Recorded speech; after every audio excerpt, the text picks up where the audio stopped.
yang beriman, ya. Jadi memuji Tuhan itu adalah satu bentuk ekspresi dari orang yang percaya kepada Tuhan. Nah, Bapak Ibu Saudara, musik dan pujian rohani menjadi sebuah keharusan dalam setiap ibadah di Israel, ya. Tidak mungkin ada ibadah kepada Tuhan tanpa disertai musik, tanpa disertai pujian. Saudara, dulu pujian ini hanya kata-kata yang diucapkan kepada Tuhan atas segala kemahakuasaan, atas segala kebaikan Tuhan, ya.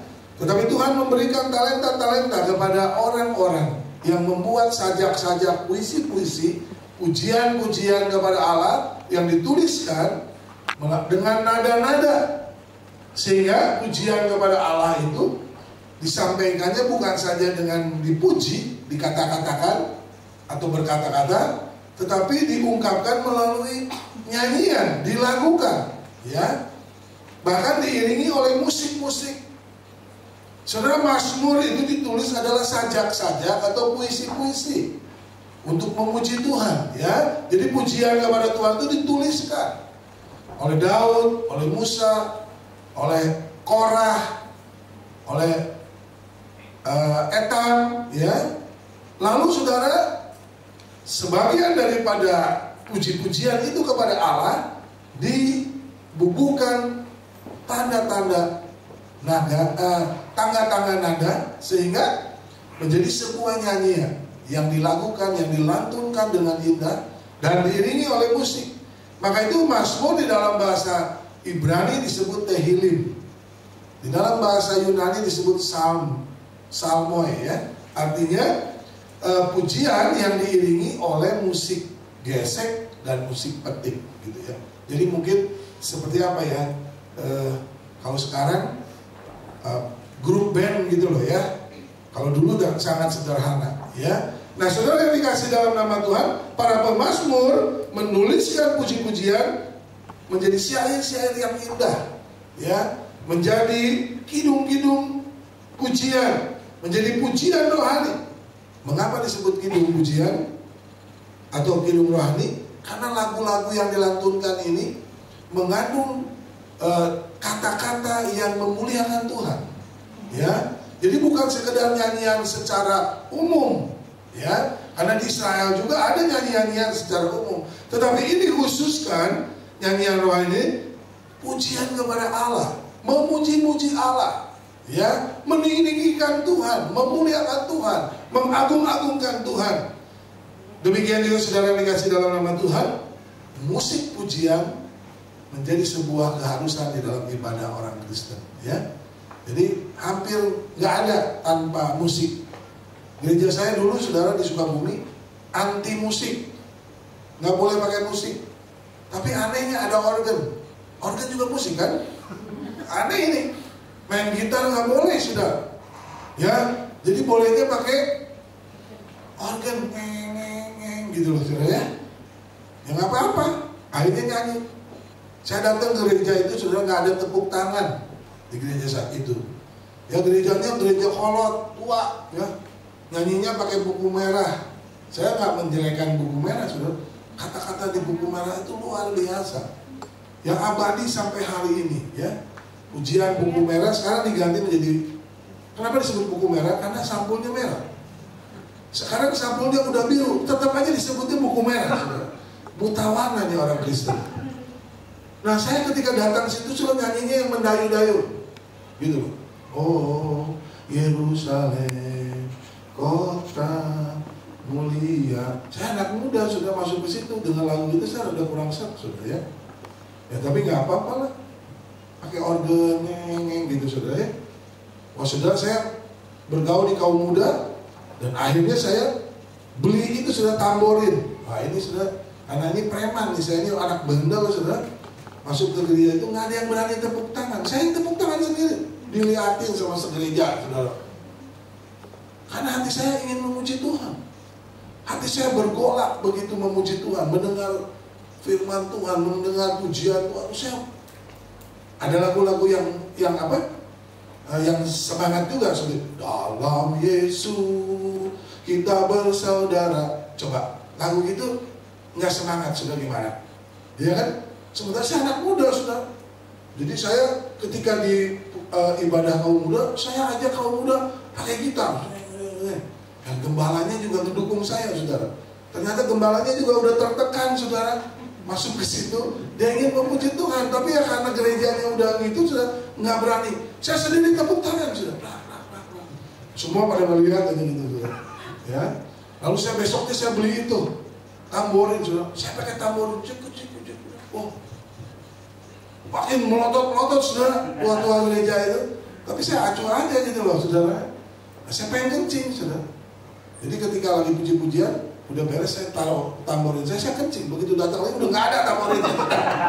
Diambil sama majelisnya, ya kan, disembunyiin. Wah, sepanjang ibadah itu saya nggak suka cita, saudara. Karena kemana tamborin saya, siapa yang nyuri, saudara? Saudara yang dikasih dalam nama Tuhan, itulah bentuk ekspresi memuji Tuhan. Amin. Nah, saudara, bagaimana kita punya hati ingin memuji-muji Tuhan? Bagaimana kita memiliki ekspresi untuk menyatakan bahwa kita orang percaya, di mana kita harus memuji Tuhan, saudara. Ya, ada banyak orang yang salah pemahaman. Oleh sebab itu, saudara, kalau kita ingin memiliki pujian kepada Tuhan, hidup kita harus dipenuhi oleh Roh. Amin. Ya, hidup kita harus dipenuhi oleh Roh Kudus. Pasti ada pujian di dalam hati kita. Ya, saya baru percaya Tuhan, saudara. Umur sekitar 20-an. Dan ketika saya dijamah oleh Tuhan, oh, hati saya meluap-luap ingin memuji Tuhan. Karena kebaikan Tuhan tidak bisa saya ungkapkan dengan kata-kata. Saya ingin menyanyikan pujian. Ada pujian-pujian yang begitu indah. Wah, kata-katanya seret dengan saya, saudara. Dan saya ingin menyanyikan pujian itu dengan segenap hati saya. Maka saya ekspresikan, saudara. Akhirnya di Sukabumi, saudara, komplit grupnya. Saya beli drum, bukan gereja, saudara. Saya pribadi beli drum, beli melodi, kakak saya beli bass, saya beli konga gitu. Saya main konga, saya nggak ngerti musik, nggak pernah main musik seumur hidup, saudara. Tapi saya dengar nggak bisa saudara main gitar, ya.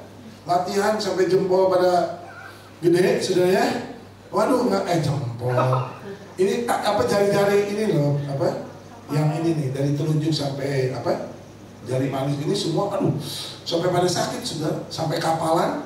Tapi nggak bisa. Memang saya nggak mungkin.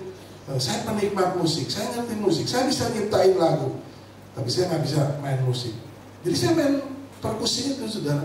Ya, kalau perkusi kan cuma ngisi-ngisi kekosongan daripada musik. Nah, saudara, grup jadilah apa di gereja itu, grup musik, saudara. Wah, saudara, ketika musik itu ada, maka gereja itu hidup, saudara, meriah, ya. Nah, saudara yang dikasih dalam nama Tuhan, saudara, mengapa kita harus dipenuhi oleh Roh Kudus, saudara? Karena orang yang dipenuhi Roh Kudus, saudara, pasti memiliki hati yang memuji-muji kepada Tuhan. Amin. Banyak orang, saudara, yang salah mengerti bagaimana hidup memiliki kepenuhan Roh Kudus.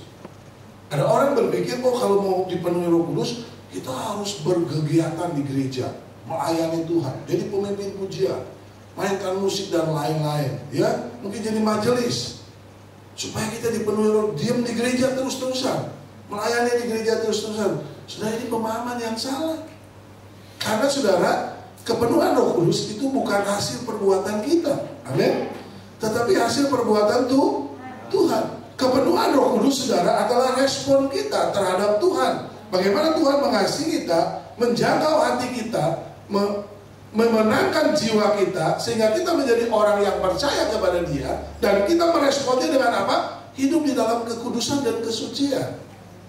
Jadi hidup kita semakin hari semakin kudus, menjauhi dosa. Ya, tidak lakukan lagi perbuatan-perbuatan yang tidak berkenan kepada Tuhan, tapi hidup di dalam kebenaran Tuhan. Dan itulah yang membuat, saudara, kita menjadi dipenuhi oleh Roh Kudus. Dan ketika kita dipenuhi Roh Kudus, saudara, maka keluarlah pujian di dalam hidup kita. Ya, jangan dibalik, saudara. Hawa, saudara, itu salah, itu fatal.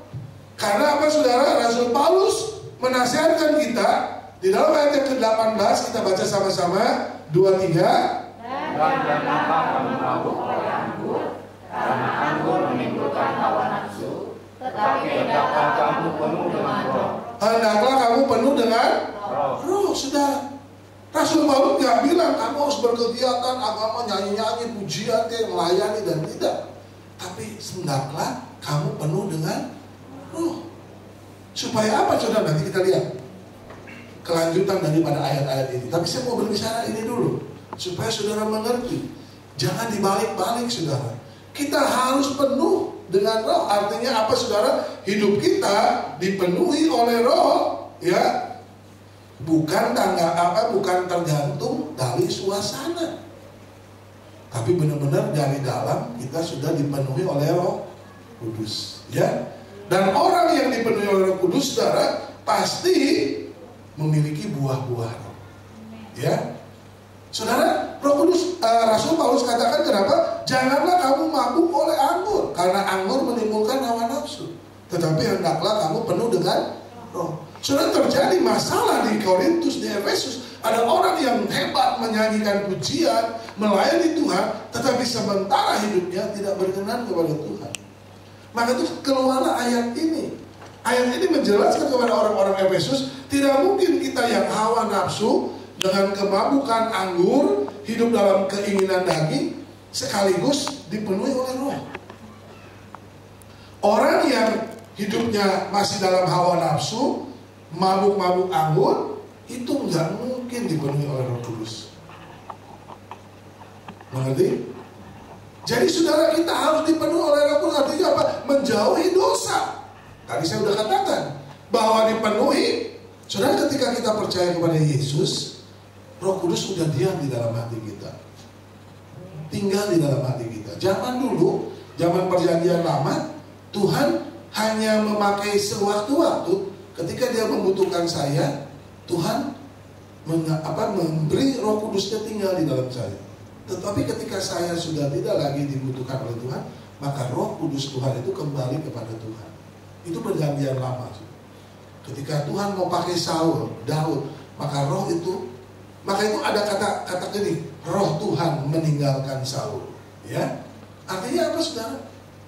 Roh Kudus itu tinggal diam. Tetapi di dalam perjanjian lama, saudara, setelah Tuhan Yesus lahir ke dalam dunia ini, dan dia menjanjikan bahwa ada seorang penolong yang lain, yaitu Roh Kudus akan tinggal di dalam kamu.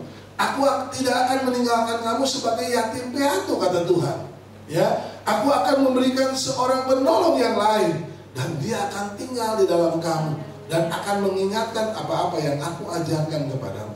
Jadi saudara, ketika kita percaya pada Yesus, maka Roh Kudus itu tinggal dalam hidup kita, mendiami hidup kita. Tetapi kepenuhan Roh Kudus, saudara, itu sesuatu yang berbeda. Jangan ada Roh Kudus dalam hati seolah-olah kita sudah dipenuhi. Saudara, kepenuhan Roh Kudus itu artinya apa, saudara? Ekspresi hidup yang dipimpin oleh Roh Kudus. Ya, oleh sebab itu saudara, dikasih dalam nama Tuhan, bagaimana tanda orang percaya yang dipenuhi Roh Kudus? Apa indikatornya? Apa indikasinya bahwa orang itu dipenuhi Roh Kudus, saudara? Sudah secara umum, orang-orang di Kristen, di dalam gereja, menganggap bahwa orang yang dipenuhi Roh Kudus, saudara, kalau dia nyanyi sampai meler-meler gitu, waduh, dia bisa berbahasa roh, bernubuat. Saudara, memang di gereja itu orang bisa berbahasa roh.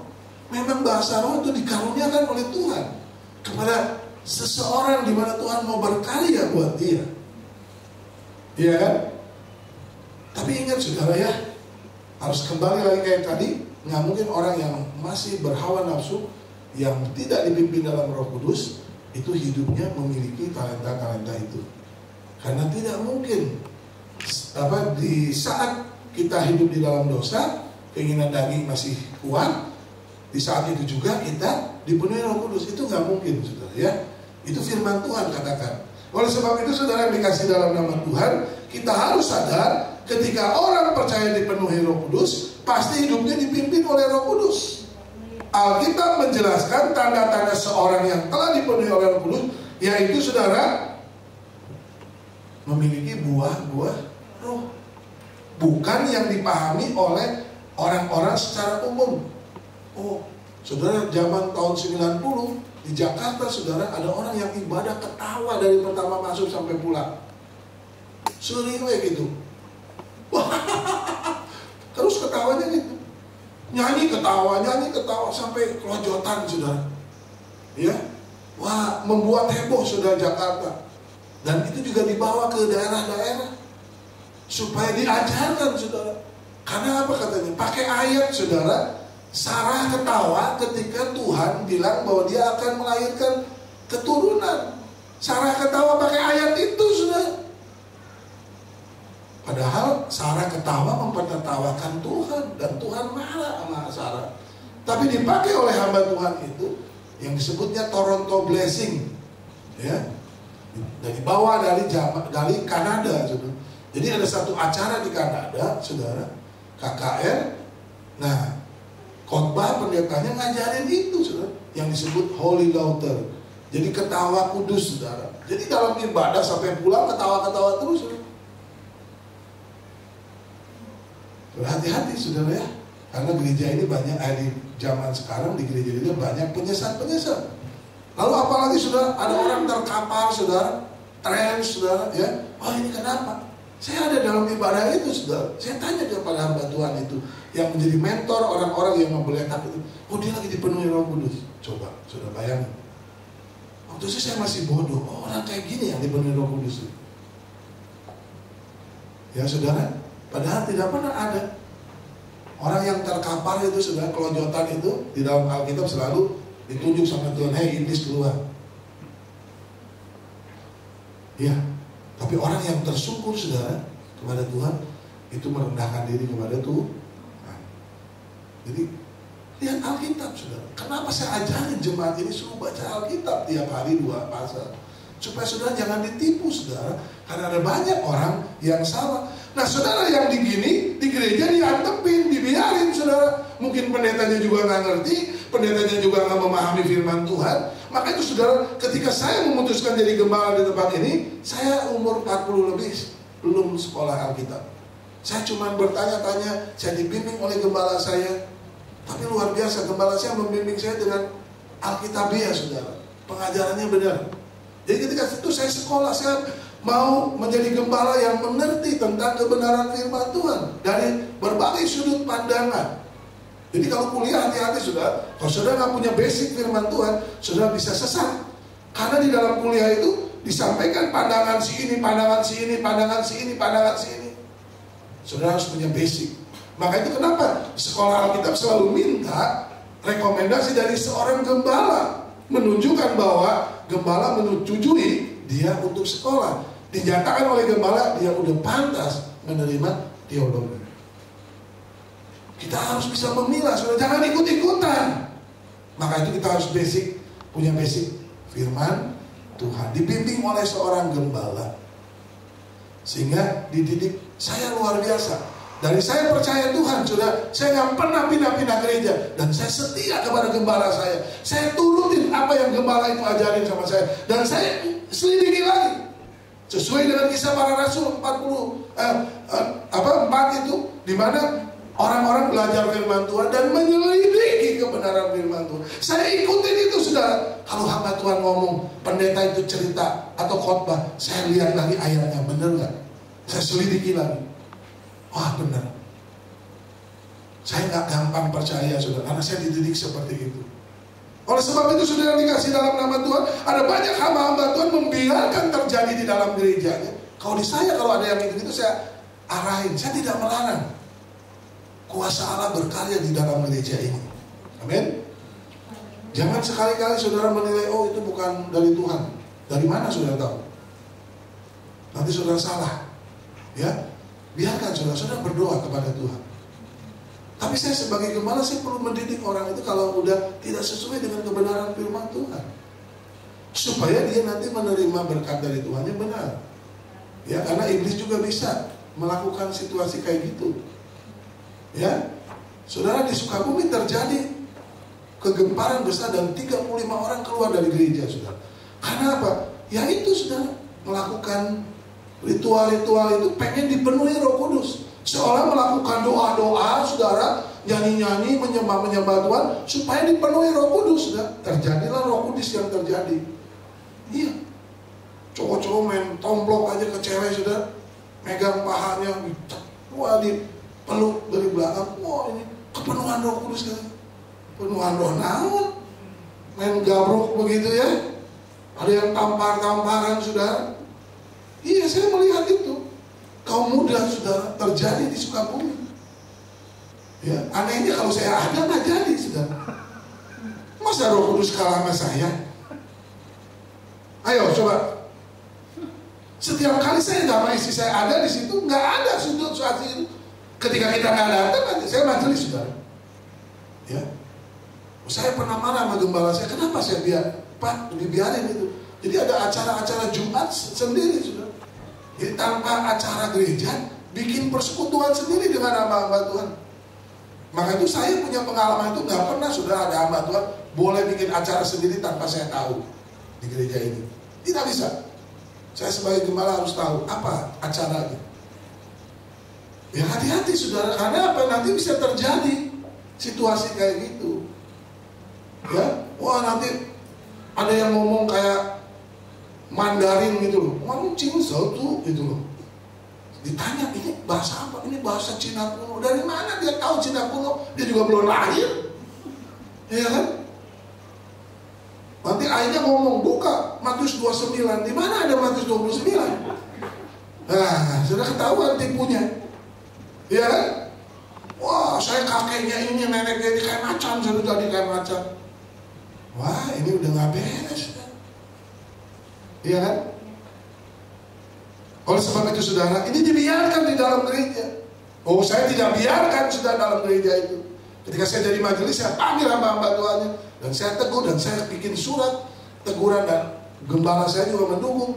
Akhirnya bikin surat semacam di skorsing sudah. Dan hamba Tuhan itu akhirnya keluar dan bawa jemaat 35 orang. Saya bilang nggak apa-apa. Wah, terjadi sudah di luar. Ini satu kejadian, ini kejadian, gini kejadian. Nah, buahnya itu. Firman Tuhan katakan dari buahnya lah Anda akan tahu. Ya kan? Saya dihujat sudah, pendeta majelis nggak ini.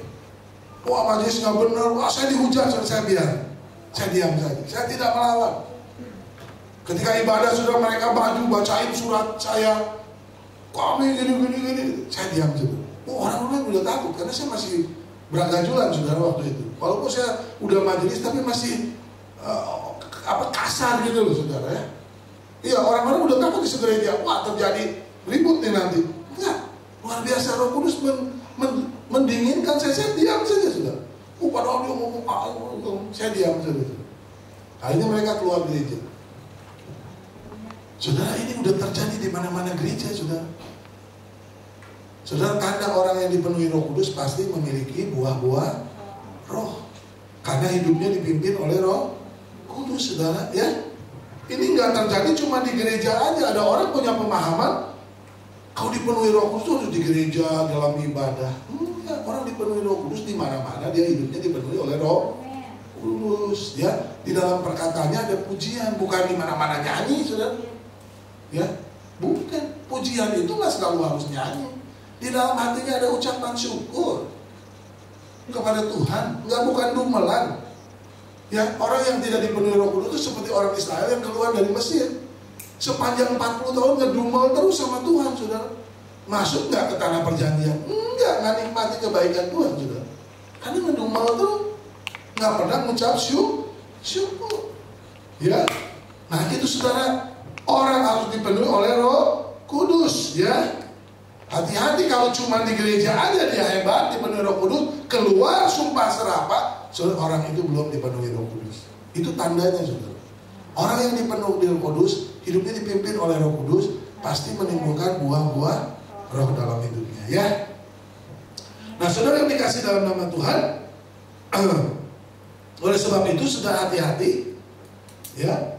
Orang yang dipenuhi Roh Kudus, perbuatan-perbuatannya pasti perbuatan rohani. Salah satunya hidup di dalam pujian dan mazmur dan kidung pujian, ya.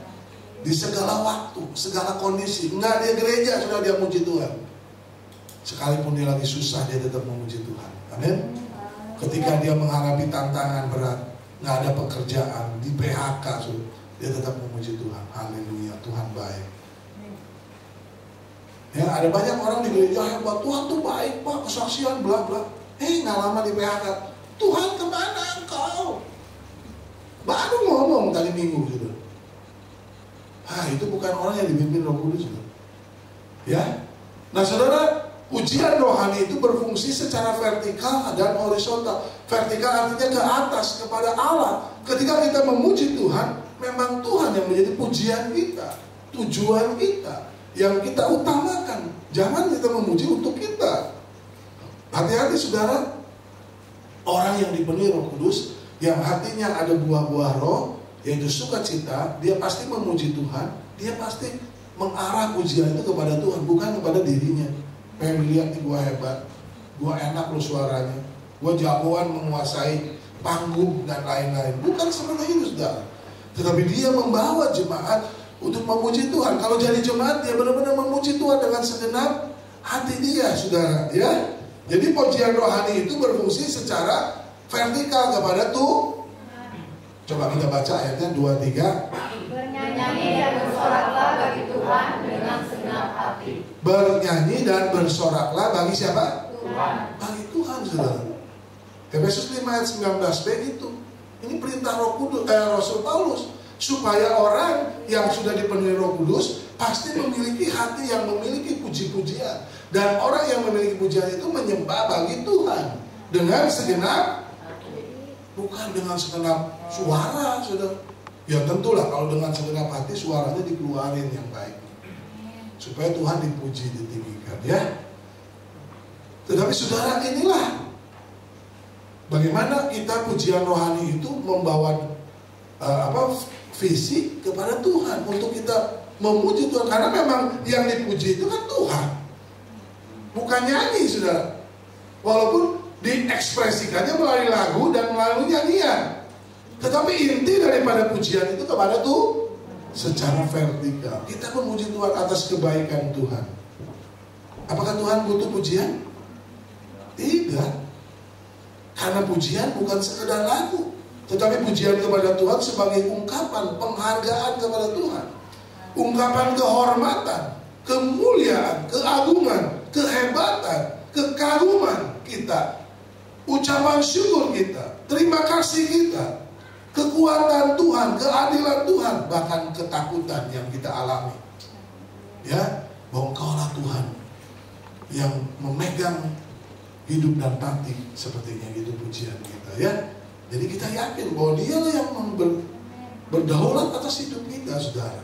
Nah, oleh sebab itu, saudara dikasih dalam nama Tuhan, Musa mengajak supaya seluruh jemaat memuji Tuhan. Dikatakan di dalam ayat, pada waktu itu Musa bersama-sama dengan orang Israel menyanyikan nyanyian ini bagi Tuhan yang berbunyi, baiklah aku menyanyi bagi Tuhan, sebab ia tinggi luhur, kuda dan penunggangnya dilemparkannya ke dalam laut. Tuhan itu kekuatanku dan mazmurku, ia telah menjadi keselamatanku, ia Allahku, kupuji dia, ia Allah Bapakku, kuluhurkan dia. Keluaran 15 ayat 1 dan 2. Jadi luar biasa, saudara. Bahkan Daud memuji Tuhan 7 kali dalam sehari. Aku memuji Tuhan 7 kali dalam sehari. Coba bayangin, sehari memuji Tuhan. Dan memujinya bukan cuma nyanyi, saudara. Dia berjam-jam memuji Tuhan. Dan itu dilakukan selama 7 kali dalam sehari. Dikatakan seumur hidupku memuji Tuhan. Bahkan dia memerintahkan jiwanya untuk memuji Tuhan. Hei jiwaku, pujilah Tuhan. So ternyata memuji Tuhan juga harus kita perintahkan jiwa kita. Kalau enggak, saudara, kadang-kadang jiwa kita juga nggak mau mengakui bahwa Tuhan itu hebat. Ya kan? Ketika kita maju, saudara, Roh Kudus bicara sama kita, puji Tuhan loh, kamu dapat segala sesuatu ini karena Tuhan. Tapi hati kecil kita bilang, enggak, ini kan kekuatan saya, karena kan saya rajin. Maka itu Daud katakan apa? Hei jiwaku, pujilah Tuhan. Ya kan? Jadi Daud perintahkan hatinya, hidupnya, jiwanya supaya dia memuji Tuhan. Nah kita juga perlu, saudara, untuk memuji Tuhan kita juga harus perintahkan Tuhan. perintahkan jiwa kita untuk memuji Dia. Mungkin kita udah lupa, mungkin kita udah sombong. Oleh sebab itu saudara yang dikasih dalam nama Tuhan, Daud memerintahkan seluruh makhluk yang bernafas. Jadi bukan manusia aja, Daud memerintahkan semua makhluk. Saudara jangan kalah sama burung. Setiap pagi burung itu memuji Tuhan, memuji Tuhan. Wah indah saudara. Angin mendesau memuji Tuhan. Pohon-pohon memuji Tuhan saudara. Coba satu kali saudara kalau ada di dalam hutan, ada angin saudara, itu bunyi-bunyian itu memuji Tuhan saudara. Kita seringkali sulit memuji Tuhan, nggak pernah mengucap syukur sama kebaikan Tuhan. Ya, kita keras hati saudara. Maka itu kita perlu dipenuhi Roh Kudus, supaya hati kita lembut, hati kita jadi gembur seperti tanah yang subur. Ketika benih firman Tuhan ditaburkan, pujian ditaburkan, oh hati kita luluh. Maka itu banyak orang yang nangis saudara, yang tersungkur di hadapan Tuhan karena pujian. Oleh sebab itu saudara, pujian rohani yang diutamakan kepada Allah. Dan yang kedua saudara, pujian rohani juga berfungsi secara horizontal, artinya ke sesama kita. Berapa banyak orang diberkati saudara, ya, melalui pujian. Pujian yang rohani itu sangat berdampak. Karena apa? Kata-katanya memiliki kuasa pujian.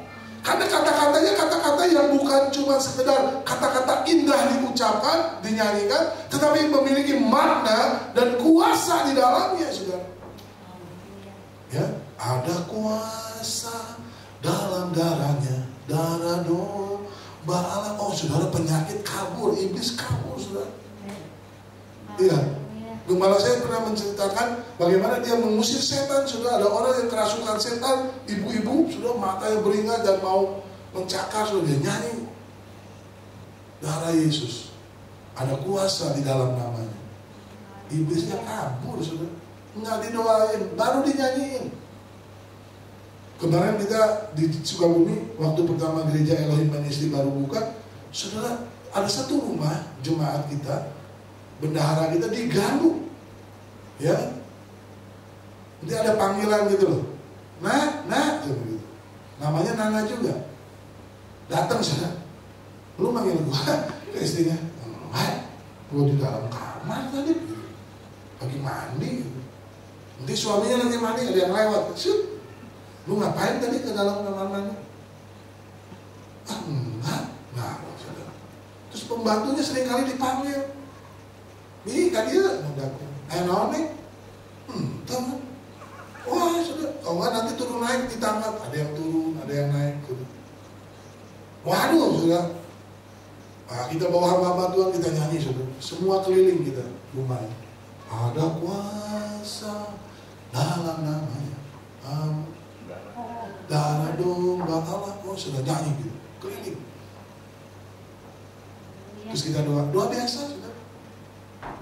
Lalu saya tanya ke pembantunya, setelah seminggu, 2 minggu, "Bi, anu ngaganggu dia tuh? Tuh ayah neng, anu genah imah deh.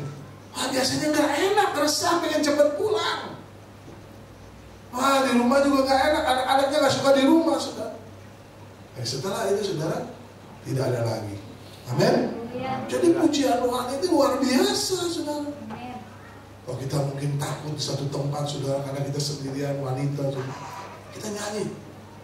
Dalam nama Yesus, dalam nama, sederhana saja, saudara. Kalau perlu di dalam hati, nggak perlu keluar, saudara. Nanti tukang ojek ngeliat, tahu yang gelo anyar. Ada yang gelo baru katanya, jangan saudara, ya kita dalam hati aja. Dalam nama Yesus, dalam nama Yesus. Oh saudara, orang mau jahat, kabur saudara. Karena ada kuasa di dalam pujian. Karena pujian kepada Allah, meninggikan nama Allah, iblis takut saudara. Karena nama Yesus ditinggikan. Oleh sebab itu saudara yang dikasih dalam nama Tuhan, mari saudara, pujian itu berkuasa. Dikatakan apa lagi saudara? Mari kita baca 2-3. Dan berkata-kata seorang kepada yang lain dalam Mazmur, hidup puji-pujian dan nyanyian rohani.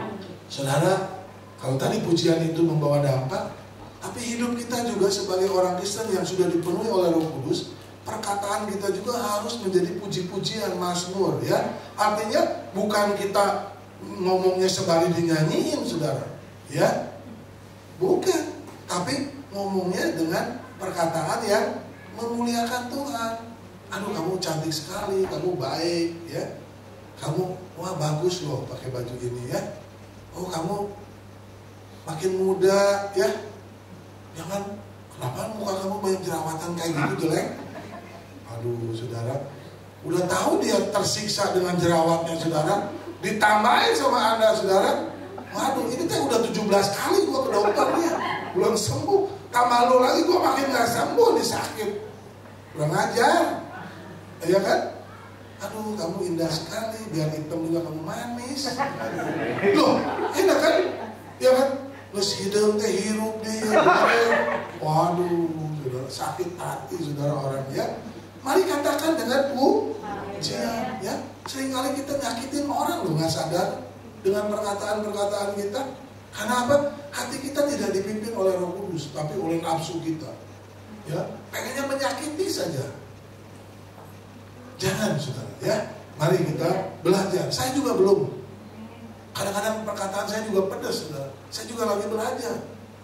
Melalui peristiwa firman Tuhan hari ini, saudara, saya sedang diajarkan oleh Tuhan supaya saya juga berkata-kata dengan mazmur, kidung pujian dan puji-pujian kepada orang-orang, ya, sehingga orang-orang senang dengan kehadiran kita.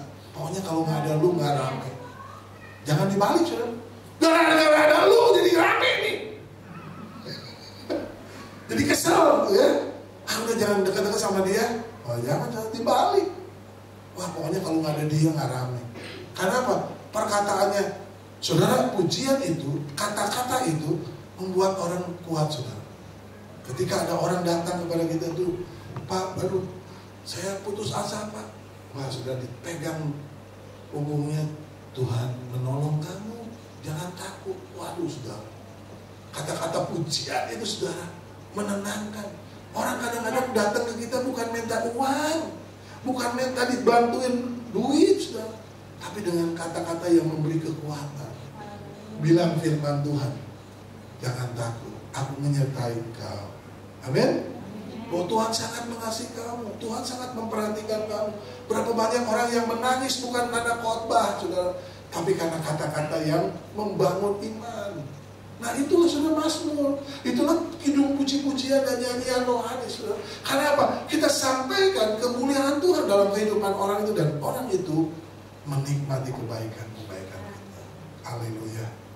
Oleh sebab itu, saudara, pujian rohani hanya bukan di gereja aja, tapi menjadi sebuah gaya hidup orang percaya, orang beriman. Dimanapun kita berbicara, di pabrik, di rumah, di gereja, sama perkataan kita. Jangan cuma di gereja perkataan kita bagus, keluar gereja sedikit aja udah